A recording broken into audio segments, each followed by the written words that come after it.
time for the underdogs. 2 times that they doubted me. You know I did it for my mama and them. Only people know who proud of me. Now I'm getting where I gotta be. And you better want me take off. You brought the beast from inside of me. I bet on myself and it paid off. First ever Alpha Mentality podcast, and had none other than Tim Banos here because whether he knows it or not, he continues to push me and challenge me to get out there and do things that I think we both know would benefit myself, the brand, you name it, and podcast, YouTube, stuff we've talked about for some time.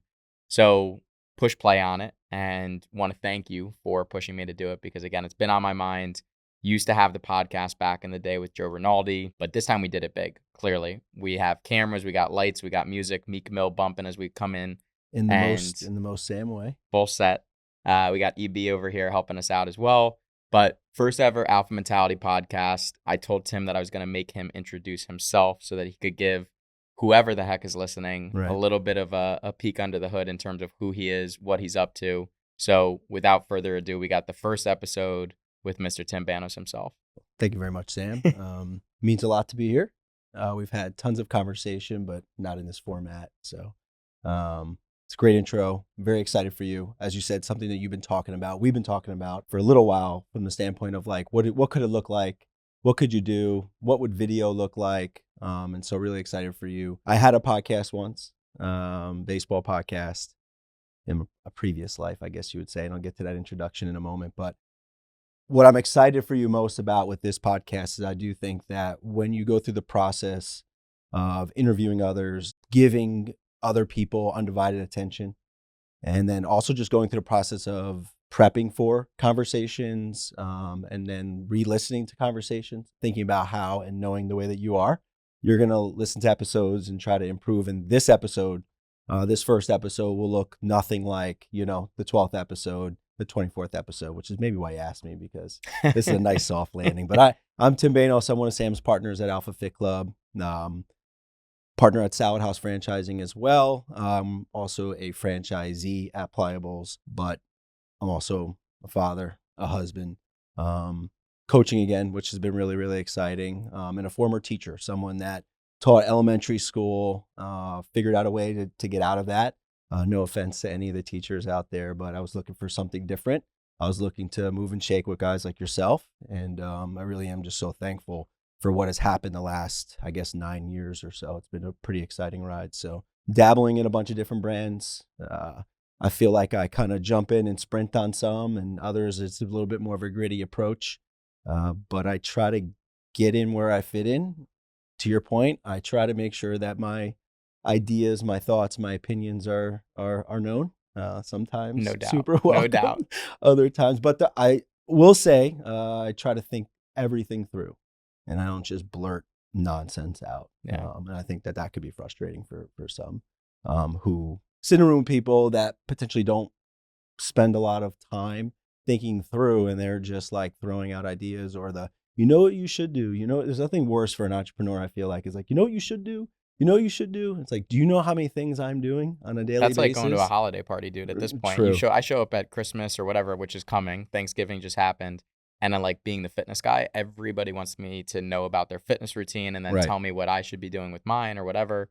It's always funny to get the opinions. Right. So I guess to turn it right back to you, why Alpha Mentality? Why name it this? Obviously, I know why the Alpha name is so important to you, but maybe this is a good way to introduce kind of the alpha component of the pod and why mentality. Alpha Mentality's been almost probably predates Alpha Fit Club in a way, and maybe even predates Alpha Performance Studio, which was the first gym, because if I bring it back to why Alpha's involved at all, it goes back to my cross country days and running, and people have heard the story, but basically when I was running at high school, an incredible program, and incredible coach, really the first sport, even though I know we kind of make fun of running for not being a legitimate sport. I'm fine with that at this point in my life. But I had, just this opportunity to join a program that was so rich in its history, much of that designed and created by my coach specifically. So Coach Martin was our guy, kind of a 70-year-old military guy. And the way that he designed practice and the way that we trained, which, mind you, is the biggest cross country, the biggest track and field program in the state. It was 300 kids. We would show up with 5 buses to a cross country meet. where other schools would show up with literally like mini buses, right? They could barely get enough kids to fill up a bus. But we had groups. We had the Alpha Bravo Charlie Delta Foxtrot groups, and the idea was if you showed up day in, day out and put in the work, you would potentially, if you had it, could reach that alpha group. And it took me literally all of high school to get into the alpha group. I showed up day one. I was kind of in that Charlie group. I had, I was solid to start as a freshman, but had to work my ass off for 4 years to get into that alpha group. And so when I transitioned over to the gyms, obviously much later on, part of my thought process was if I can just get people to show up and work their ass off and improve, right, just through hard work and what have you, eventually they would have maybe that alpha mentality where just putting in the work day in, day out, you would reap the rewards eventually. And much of what he would preach to us was around, it doesn't really matter if you ever make it to that alpha group. It just matters that you have this willingness to show up and put in the work, because ultimately your alpha, right, your best version of yourself is going to come out. It will come alive, and forever grateful for that. And so when we started the gyms, that was much of kind of just in our DNA. Really, it really was at the end of it. It's why we started with Alpha Performance Studio. When we opened up Alpha Fit Club, I felt like we couldn't leave that alpha part behind. Right. And I think you see people walking into the gym, not yet possessing this, but certainly walking out of the gyms, absolutely understand what it is that we're talking about. Yeah, and I think the biggest misconception with the word alpha, or why it potentially is an intimidating word, is because you think about the word alpha in a way that you can control, or someone who controls others. And I think the big thing with how you use alpha and the way that we use it at the gym is essentially it's more the ability to control yourself. And for us, building that confidence through community, confidence through the amazing workouts that you guys put together, that's the biggest piece. I've seen it in friends that have joined the gym. I've seen friends. I have my own wife who joined the gym, who's not someone who, she was afraid of the gym for a while, and then basically embodied what everything that we'd ever want in the gym. She really is the post. I mean, we have great testimonial from Kim. Shout out Kim. Good testimonial. Yeah, it's just, it's special, right? At the end of the day, like this opportunity that we have with the gyms and, all of the work that we get to do in and out of the gym with that same collection of people it's just such a privilege, right? At the end of the day. And I'm curious for you. So going back to the beginning, you're a coach at heart, right? And I see that in even how you work and how you communicate with people. I think sharing that a little bit, right? Your coaching background and what you built in that initial business that you had too. And are there moments of that you tap into, or is that a big part of how you operate, today with the businesses? I think so. I just recently started coaching again. I have an 8-year-old son who's getting pretty involved in baseball, involved in basketball. And so I raised my hand to volunteer and coach in those programs. In fact, recently I had been struggling with the fact that potentially I had overcommitted, coaching two different teams now, and the schedule is quite hectic. I was going to say, you clearly need more stuff on your plate, right, dude. And it's funny because someone said that to me. It was like, wow, with all the things you have going on, that's really great of you to volunteer. And the word volunteer was used. And I took a moment, and it was what I needed in that moment, because it forced me to kind of defend my position, where I've also been agreeing with that sentiment of like, maybe you shouldn't be doing this at this time. You have a lot going on. There's a great opportunity here with the businesses that you have, thankfully, to really take off. But then I defended my position, essentially saying like, this is a great opportunity, a great feeling for me to get back on the court, back on the field, and then coach my son, because my son's 8. Right? He's going to go to high school by, what do they go to high school? 14. Okay. Like I have this small window to contribute in that way, because I most likely won't be coaching him during those teenage years, and he may not even want to play at that point. Yeah. And so for me, it's been 8 years since I moved on from coaching. So when you ask that question, it's like, I also came to this realization that I gave up like a big part of potentially who I am. Yeah. Right. So it's missing. So to your point, where if you see it come out in a meeting, or if you see it come out when we're having a summit or what have you, that's exciting for me,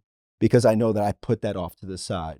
And so for me, I played some baseball in college. I knew that really like midway through my senior year, I was pretty much done with playing. I was like, I just want to coach. I had got a taste of coaching through some camps that we were running and stuff like that. And so I started with American Legion Baseball. We had a ton of success there. And my frustration with it was no matter how many great players we had, no matter how many times we won, and we went to back-to-back state championship games, won one of them, back-to-back regional finals, lost in both of those, had leads pretty late. But they weren't getting recruited in the way that I would have liked them to, meaning they weren't being presented with an abundance of opportunities that I felt like they were deserving of. And there was a lot of, this was a period of time where a place in Flemington called Diamond Nation was being built. And it really was the beginning stages of what most people know with club baseball now. There was only a handful of teams, only really truly the best players played on these teams. Now, anyone who wants to play on a club team, there's a place for them, which I think is great too. And it's a whole nother, it's a different podcast. Yeah. That's your podcast. That's a different podcast. Yeah, that was the old podcast. And so we started a program called Full Count. Early days, we didn't want to compete with high school coaches. We knew they were protective over their program and by that over their players as well. And so we only ran a fall team for a little while. And then we eventually, we realized from a business perspective that we had to hop in and go all in on summer baseball as well. And so we built up a really sizable program, went from one team to I guess about 12 teams at one point, and had a lot of tremendous players. We've had players who had tremendous success. But with that came a lot of responsibility. I was sort of general managing all these teams, overseeing all the coaches, putting together tournament schedules. We would get together and have, 80, 90 kids on a field, and it was my job to make sure that I optimized within that, 2 to 2.5 hour period.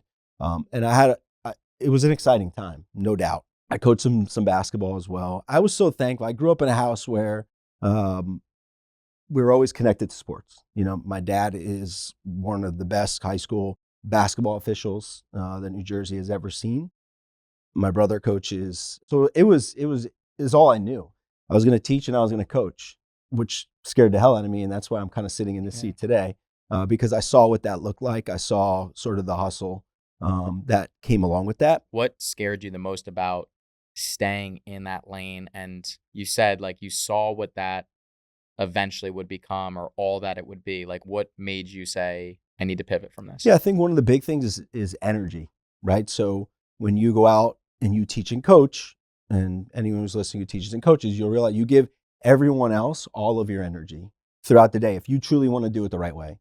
And then by the time you get home, you don't have as much energy to give to your own family. So I had my daughter was maybe 4 or 5 years old. We were planning on having another kid, and I said, all right, this is a lot. I grew up in a house where my dad worked 2 jobs, my mom worked 2 jobs, and we missed out on a bunch of stuff. It's so funny.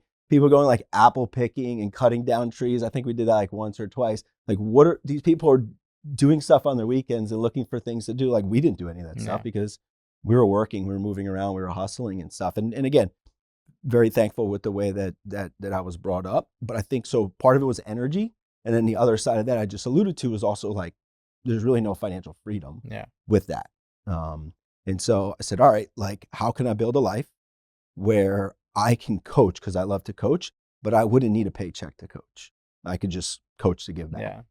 And so that kind of started my thinking of saying, all right, what is the pathway? What does it look like? So going back to coaching now, that is the one thing, and it's so crazy. It must have just got caught up in the schedules that I totally forgot about. And I was actually alluding to it just before we were side talking before the pod started. Is putting in the time is no problem. Mm-hmm. It's really all I knew. I from the moment I left college, we worked. That's what we did. I didn't do the Belmar thing. I didn't go on vacation. I was working. But going back to energy, now that I'm coaching these kids again, I have to build up that stamina again, the tolerance to stand in front of them and go about my business, do what I need to do, still be a family man, but then also go out there and, most recently, last night, we were there, and you got a bunch of kids from the age of 8 to 12 rotating. And they're definitely giving you their energy, right? Because there's no cap on what they're bringing to the table at that time. No, and so you have to match that. Yeah. And if you don't, they'll sense that, and they'll either think you're lame or you'll lose control over the station. Yeah, and I think one of the things, the reason I stepped away from coaching, so I went from assistant coach, right, volunteer assistant coach when I first moved back home, legitimate assistant coach once I kind of got my bearings and they recognized I had something to give these kids. I went on to become the youngest head coach in the state of New Jersey at St. Joe's, much in part because people saw kind of how I was moving and shaking and handling myself, what have you. But I knew almost immediately, it was like this internal feeling that I needed to walk away from coaching because my mind was elsewhere. The energy that I had was not being directed at these kids who deserved that attention. And I think there was never a moment in my time with my coaches when I was growing up who I was so grateful to have. There was never a moment where I was like, they feel distracted or they don't feel present. They had so much passion that it brought it out of me. And I think I knew those kids deserve that. And I was like, shame on me for staying if I'm not fully invested. The high school format, I also realized quickly wasn't for me. So when I coached baseball, I only did private stuff, built up a nice book of business on the side, doing hitting instruction, infield instruction, and then we had the teams as well. But those 2 years of high school basketball, so my brother became the varsity coach at a high school here in New Jersey, and he had nobody. And it was my first year of teaching, and he needed someone. So I was like, all right, well, I'm the little brother, so I do what my older brother says. All right, so here I am. I'm coaching JV basketball. Terrible lifestyle, let me just tell you. At that time, I was getting to my classroom at 7. School didn't start till 9 because that was my time to really prep, because I was busing out of there when the bell rang at 3:30, getting up to that school because it wasn't in the same school district that I was teaching. And I get home 8:30, maybe 9 o'clock every single night, eating Pop-Tarts for dinner and all those sorts of things. That honestly sounds really good right now. Yeah. A Pop-Tart. But what you just said resonated with me, because the moment I realized, I think I realized, if I go back, that the school setting wasn't really fully for me, was I had a basketball player on the team. He was going through some stuff family-wise and what have you. He was our best player, but put the best player stuff to the side. We typically are not a great basketball school, and somehow our JV team found its way in like a county quarterfinal or whatever. We had to go down to Monroe, New Jersey, and one of our players couldn't find his shorts, right? And so he was late for the bus because he couldn't find his shorts. And so then I started running around the school looking for more basketball shorts. There has to be more basketball shorts. And to just kind of cut the story short, I ended up making the bus late, and the game started somewhat late. I saw no problem with this whatsoever, because I knew the player, and I knew that the player was already having a difficult time off of the court.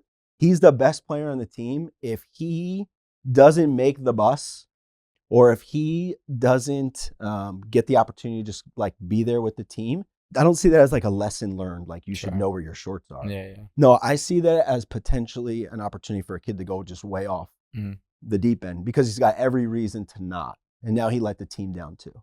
And so I got in trouble for that.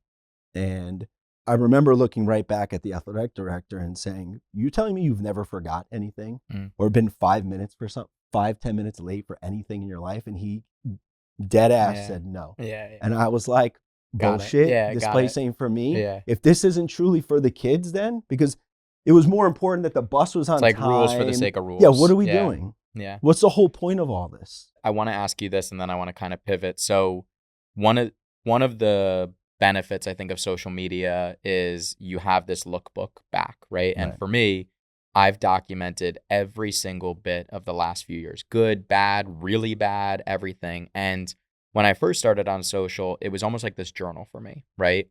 And I love at the end of each year looking back on not just the year, but honestly, like since 2017, and we're sitting here going into 2026, like it's a long time to document, and a lot of shit has happened.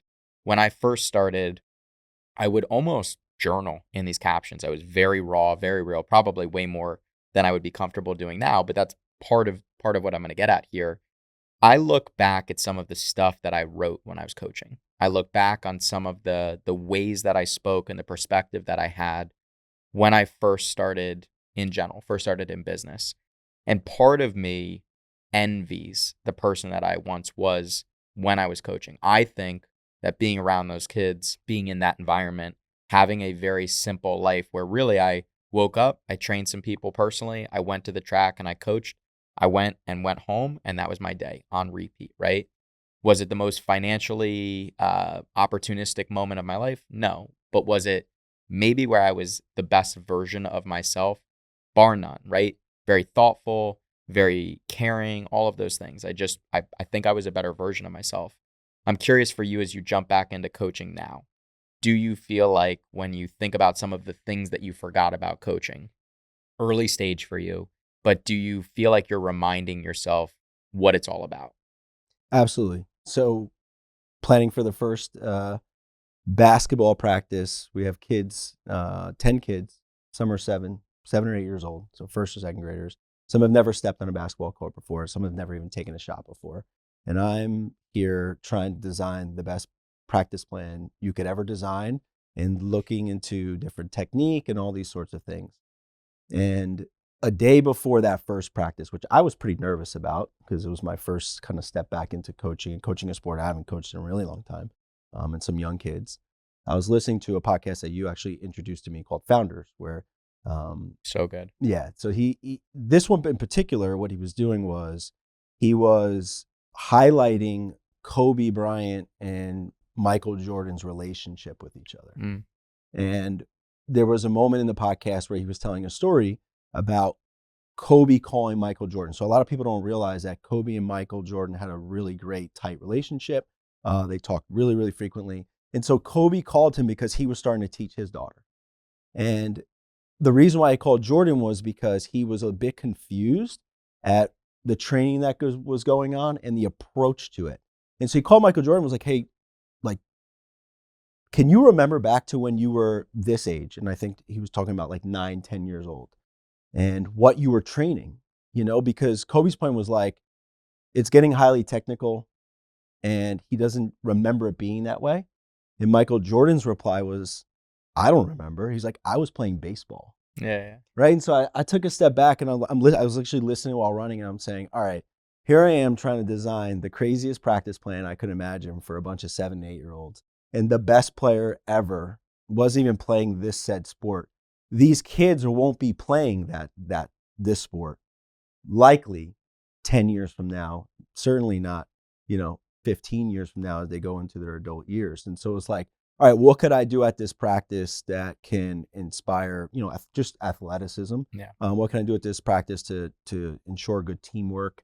And so I just started going through and creating some principles for our team, but mostly for me. I mean, I laid it out reminders. for them. Yeah. I put a pretty nice little introduction and some stuff in a group chat, but I really was there for me as a reminder to say like, all right, like this is why we're doing this. And so I guess when you ask that question, that comes to mind too, because what I think I remembered about coaching, and because I was so thankful to have so many great teams and we went on such great runs, is how competitive it was. But it is really not just about that competitive piece or how far can we take this thing. There's a lot of moments that I think before a game or after a game, between a game, that are just as fulfilling as unlocking, a new skill or, improving your jump shot or what have you. So I think for me, I'm better for that because it's a thought that I probably would never have because I didn't think I was going to coach my son. I was very much so resigned to saying, I want to have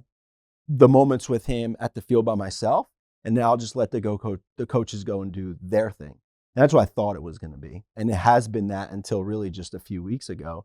And for me, it was, he asked me to coach and he knows that I have coaching experience and background, but it's been 8 years. He's 8. He's never known me as a coach. He's never seen me coach a game before. So it's almost like he's, in a way, too, is like, yeah, I want you to coach. Can you coach? But also like, I don't know if I believe you. Yeah. I don't know if I believe Well, he's you. going to find out really quick, and you are too. Right. I think it's, and I'm sure it will be a good outcome because I trust you enough to check yourself where you need to. I think you're self-aware enough to pull back and say, ooh, okay, like I probably need to make an adjustment with how I'm approaching this. Right. I just laugh all the time because I actually think, again, you think about time allocation and what have you.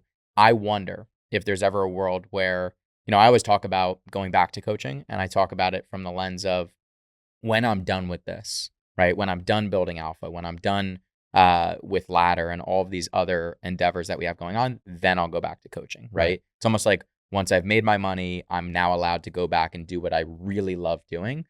And I always, think to myself now, would it actually benefit these businesses if I went back to coaching now? Because I might be the best version of myself when I'm on the track and let it almost through osmosis, kind of soak into everything else I'm doing. The question becomes, okay, well, how would you show up differently if that was the case? What would you remind yourself of if you did go back to coaching? Because maybe it's more of just a thought exercise of where's the gap? You know who you were as a coach, right? You know Right. what you were thinking of, how you were showing up in the world. If you know what that looks like, how can you live in alignment right now without actually going and doing the thing? Maybe I don't remember it as clearly as we do. I think we like to tell ourselves stories and paint pictures that become reality. And versus being in it, I think there's probably a discrepancy there. But luckily, I have a whole lot to look back on and things to remind myself of through my journals, my social Right. media, so on and so forth. So just interesting. There's also this thing where if you coach again, that doesn't mean you have to be coach, right?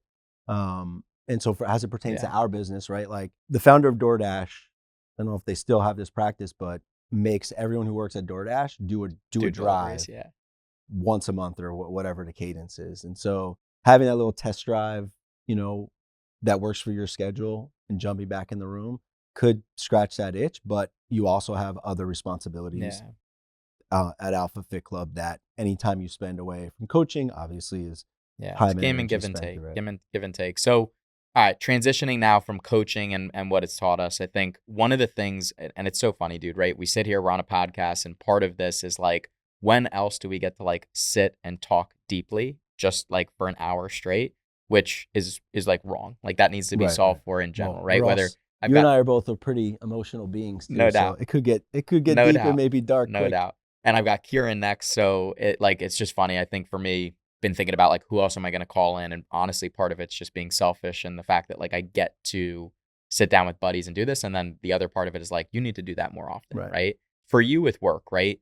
One of the questions that I was thinking about as we were getting set up for this is like the best version of ourselves at work, right? And thinking about when we're firing on all cylinders, like what does that look like and how are we contributing? For you, I think maybe breaking down for people, one, let's focus on Salad House, right? Which I think is more where you spend the vast majority of your time, Right. not to diminish your contributions to the other things that you have going on. But for the sake of the conversation, I think for you, Salad House, for me, Alpha Fit Club, when you're showing up there, I think, what does it look like when you're at your best? And let's maybe take the conversation from there, because I think we're describing ourselves in terms of what we've learned from coaching, so on and so forth, how that kind of seeps into other areas of our life. For you at work, like, what does it look like when Tim is on fire and thinking about things the right way? What does that feel like? And then from an actual tangible perspective, like what does the output look like? Great question. I think to simplify it, I think I'm at my best when I'm hyper focused on product and experience, right? And so product could look a lot of different ways. I'm not on the operational side of our business, but when we look at menu, we look at menu optimization, we look at filling voids for not just finding other customers. As you know, one of my favorite sayings by Seth Godin is don't just try to find more customers for your product, find more products for your customers, and then your customers will go out and tell other people about it and bring people in. And so for me, I think when I'm best at Salad House, working in lockstep really with Jared and really the whole team on the operational side, and just making sure that we're always optimizing for the menu and thinking about what our customers' needs are ahead of them even realizing what the need is. So what's an example of that most recently where you've been like, ooh, like this is something that I want to try out. I feel this way because I've seen X, Y, and Z. And then did that actually hit home? Yeah, I think maybe one of the best examples of that is it's not super recent, but we added a sandwich called the Sweet Heat to our menu. And it was, Love me some sweet. yeah, the Sweet Heat's great. And it's, chicken cutlet, Spanish, but sandwich, but it's spicy. And I know that everyone doesn't like spicy. I have Irish people in my family. I have Irish blood. And so, but clearly people want some sort of chicken cutlet type sandwich or wrap from Salad House. And we say, all right, well, what would that look like if we are trying to solve for that feeling, right, of having a wholesome, truly, craveable wrap, but what would it look like if it wasn't spicy, so that we can open it up to more people, or that person who gets the sweet, he can also dabble in this and that other sandwich. Mm-hmm. So that became a barbecue based one. and that is a crispy mother clucker, and that immediately shot up right above it, and it was like so obvious, right? It was like, Love me some crispy mother right. clucker. And so if the sweet heat could be so successful while also being spicy, which means we know we're cutting out, a decent group of people, and you come in with something that's a little sweeter, and it shot right up to the top. And so that stuff, when we look at data the right way and we have the time and space to do it, which we are a pretty data-driven company as a small, as a small company, I feel like that's when we're at our best. And so there's that ways, and then there's other ways where you look at how they're ordering, what people are ordering and pairing with certain menu items. So I'd say that's some where I'm at my best. I think where I've made the biggest contribution is really working alongside Joey Chaffee, the founder of Salad House, and making sure that as the brand evolves, it stays true to his story, his DNA, and then just making sure that we are creating a brand that's scalable, creating a brand that is telling a story. And what is, for Salad House, what is that story? Well, Joey's founding story is that he's really, he is someone who comes from the deli space, comes from the pizzeria space. And those are community staples. And so I don't think that a lot of people look at QSR as filling a void in that way. It's a great, I saw it on social media, or we know other states have it. Now we finally got one in our town. Can't wait to go there because some influencer was talking about it. And that's great. But with Salad House, Joey's, the way that he designed the menu and the way that we've massaged it since then, the last 9 years or so, is really to be is a community staple. It's really a modern day deli that just puts health more at the forefront than maybe some of the savory stuff. And so for us, we want to make sure that the menu performs like that, but then also you get that experience when you walk in. So when you walk into a Salad House, the biggest thing on the wall is the town's name, right? Because this is here for you. It's not about Salad House, it's about Westfield, New Jersey, or it's about Ridgewood, New Jersey. And so we make sure that's the biggest thing there. And then still keeping, as we can, a clean and crisp feel, but we'll add some touches to make sure that there's some texture and there's some warmth to it, again, to hit on the fact that we are more of a neighborhood spot. It's funny too. I mean, realistically, going back to how you and I met, right, is through Salad House, essentially, one way or another. Literally used to sit in Salad House and have the turkey burger, which needs to be brought back. Okay. We can sidebar on that. It's no problem. Put it in the suggestion box. I've got a lot of stuff stuffed in that suggestion box. It seems it must be a leaky bucket at the bottom. Well, to that point though, not to get you off, the Yeah. Alpha wrap was your specialty, and the Chipotle wrap, which is absolutely fire, is really not far away from what you were designing with the Alpha wrap. So, Yeah. again, similar to kind of go back to what Yeah. you're saying before, like if you just study your own menu enough and you look at your own data enough, the answers are there. Yeah. And it makes sense. And I'm joking about the turkey burger, but where I was going with this is the evolution of Salad House. Like, I've sat in Westfield for years and years and years. That used to be my community meeting spot. I would go there for lunch every day and eventually see Jerry, who connected us, and see Tom, who built half of the Alphas. Like, it was kind of like this melting pot, especially of kind of like people rushing around town that would go in for lunch. And slowly but surely, you see the same people there, and you would pull them over. Now, granted, this might just be a Westfield thing, and me being annoying in the corner. That's fine too. But it's very cool for me to be a fly on the wall, not involved in any capacity outside of just being a part of the group and watching the evolution of a brand that, like, with QSR, what does QSR stand for? Quick serve restaurant. So you don't really see the evolution of those brands if you're not like in it, in my opinion, right? Whereas you see these other brands kind of just like Chipotle's been Chipotle forever. You know what I mean? And I'm sure that's not exactly what you guys are, but like, I don't know the evolution of that brand. I've been able to see it, right? And appreciate it, whether it's the containers things are in or the wraps that are now being built, the salads being built, and the storytelling behind it. It's cool to be a fly on the wall for that and see it come to life. The packaging is really huge too. The evolution of packaging, because a lot of times, and I know you mentioned that maybe we'll go to talk about brand a little bit. A lot of times you think about brand, you're automatically going to like aesthetic, right? Like, what does it look like? What I go to is like, what does it feel like?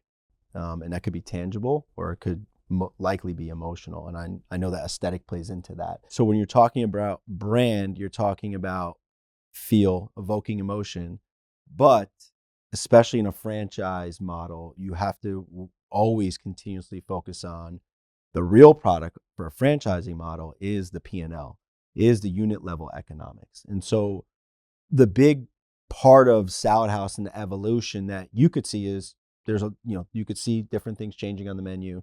You could see the packaging changing and maybe getting refreshed and stuff. But there's a lot of optimization on the other side to make sure that we're ensuring profitability. There's a lot of different adjustments that are made, tweaks that are made to make sure that we can keep up with, there are some rising costs in restaurants and in every business, right? And so that's the part that I get I get most interested in. And that's why it's great when you get to hear other podcasts and you hear about the moves that were made, because they're not so much the obvious ones. So when we think about evolution of Salad House, it all started with the fact that what was great about Joey's solution and eliminating the veto vote, but the menu was huge, right? And we eliminated about 40% of the menu when we started this process. Now we've since added back on about 20% of that menu, and we've been building back up. We'll probably get almost to where we were at, but we've done it in a different way and with an efficiency. But one shout out I'll give to Joey Chaffee, and I'm sure there'll be entrepreneurs listening to this, is like he brought in a team, trusted the team around him, and really when you present the data, he got out of the way. It wasn't like, well, when I originally thought of Salad House, it had to have calamari because it's a big part. He'll hate the way I said that word. Because that's what I had to have. I don't know how you say right. It. Yeah. I know how to eat it, but I don't know how to say it. And so that, I think, for me has been a really amazing part of this journey as someone who came from the outside with Jerry when there was already Salad House, right? And then we started franchising it. Joey could have fought back on a lot of things that potentially me and Jerry were trying to do based on data, based on financials, but he took everything in stride, right? And so I think for that reason, when you look at the business and the way that we operate, like we do make a lot of joint decisions, which is great, but in maybe other ways not great. Maybe it slows us down at times. But recently, a lot of the conversation around saying like, all right, like now is the moment. Let's seize the moment. We've taken a cautious approach to make sure that we knew we had something that was super scalable or sellable from a franchise perspective. And when we look at some of our metrics behind the scenes, we know that we are performing at such a great rate compared to some of the competitors that may be building faster. It's like, all right, well, maybe that's just like the confidence that you need to just push the thing, start moving forward a little bit. And so, I don't know, I guess I meandered a little bit there, but the real point there is like from an entrepreneurial perspective or for an alpha mentality perspective, like again, going back to being the alpha, like Joey started a brand. He's the founder of the brand. If he wanted to be the alpha, like some people think, he would have shut us all down and there would have been no reason for us to be there. But it has never been that way. And I think that's one of the great special things about Salad House and potentially his, and likely his leadership style. It's funny because I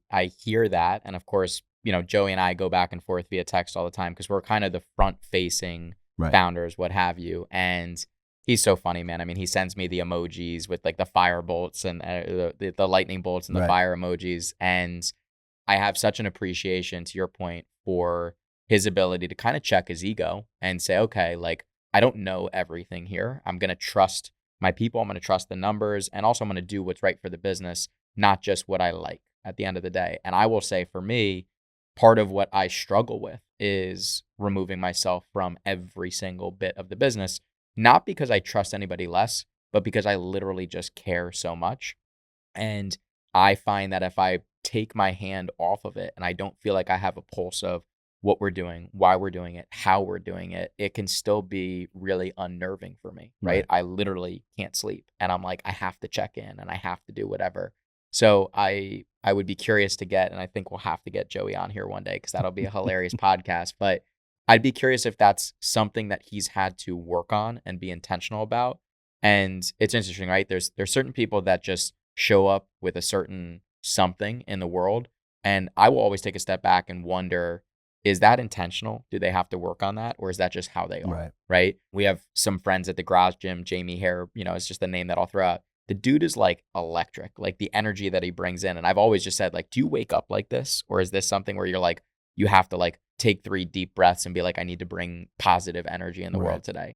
So I'm curious for Joey if he needs to do that. I would ask for you, right?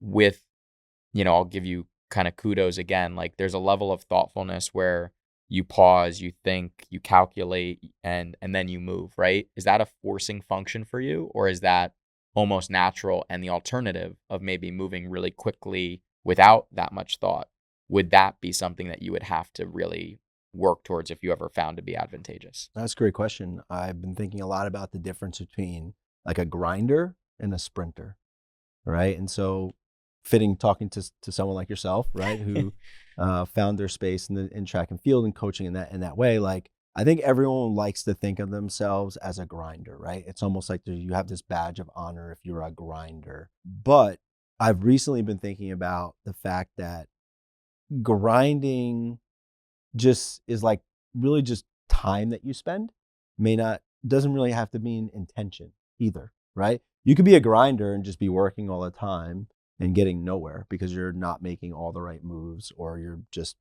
doing because you want to say, hey, look at me, I'm a grinder, right? And then I was thinking about like the idea of sprinting.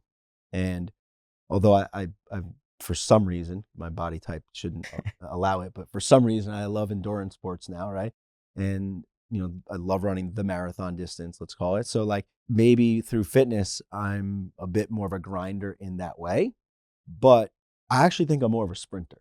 And so to your point, there's a period of time where I need to process. I need to think, I need to read, I need to look at numbers, I need to listen to people. But then when I get conviction on something, I feel compelled to sprint on it because I feel as if I've done the work, right? And so maybe that's me building up some sort of confidence to fully have conviction in that thought or that idea. But that's sort of where I'm at with things, is like, well, I don't have to be a grinder. I could be a sprinter, and that's okay. Yeah. Whereas, as you said, like I'm not always the most actionable, fastest guy. I like to think through things a lot of times, and I have a lot of open windows, let's just say. And then, there's a few that I'll grab onto, and then I'll go on them, or I'll like really try to like grind. I'll grind in that way, or be like, I'll fucking keep coming back to. Are we allowed to curse on this? Yeah, please. I'll keep coming back to Sam. And like Tim's like, oh my God, Tim won't stop talking about this. Well, it's like, yeah, because I spent 3 weeks thinking about this thing. Mm-hmm. So I think it's okay to, I don't want to say lay in the weeds, but like it's okay to take some time. But then I've teaching myself, like, then you got to pick it back up, right? So that the guy who's grinding, like you can fly past them. And like then maybe, okay, you're going to fall off. You're going to think through some stuff. You're going to talk to some people.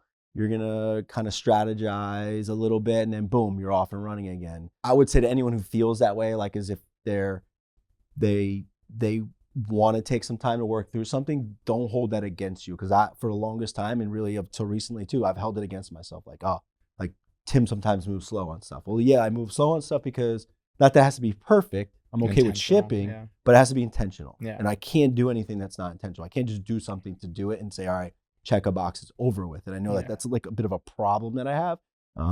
But I don't like to just do things for the sake of doing them. Yeah. I think this is kind of embarrassing to admit, right? But I'm on the couch the other night. I just got home from a trip from Austin, and I'm watching Owning Manhattan with Ryan Serhant, right? Obviously like an out of this world character, what have you, but also a certain level of success. And that's why we're sitting here knowing his name, talking about him, the urgency in which he moves towards his goals. And again, I'm sure insanely intentional, right? Really thoughtful and calculated. He's not just, out there making moves for the sake of making moves.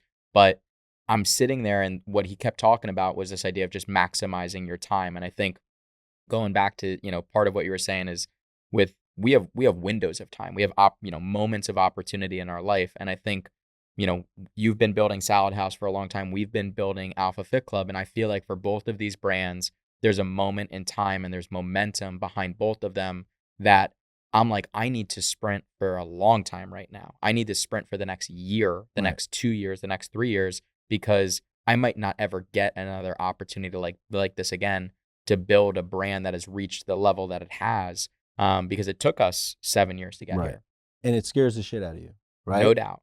And how thankful we are to have things that we do every day that can literally scare the shit out of us, that are not like, unlike other people have other jobs that are scary as shit because they're out there in the physical space doing really difficult things. Yep.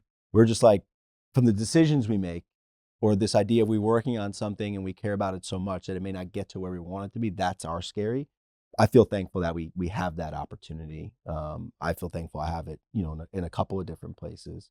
There's certainly a challenge, right, from a mental space perspective and from an allocation perspective, because I have different roles and responsibilities. But I feel, to kind of bring this full circle, like watching, and I think this podcast will be a display of that, watching you the last 5, 6, really probably 8 years now has been really an amazing thing, because there's these different phases in life, right? And I just feel like the last 2 years you've been on this run, you said, like sprinting, but with intention, with focus. And I think now more than ever, we have a really good team set up. And I know that you want to optimize them. I know that you're on them, and space is a hard thing, but you can't accomplish anything without the right team around you.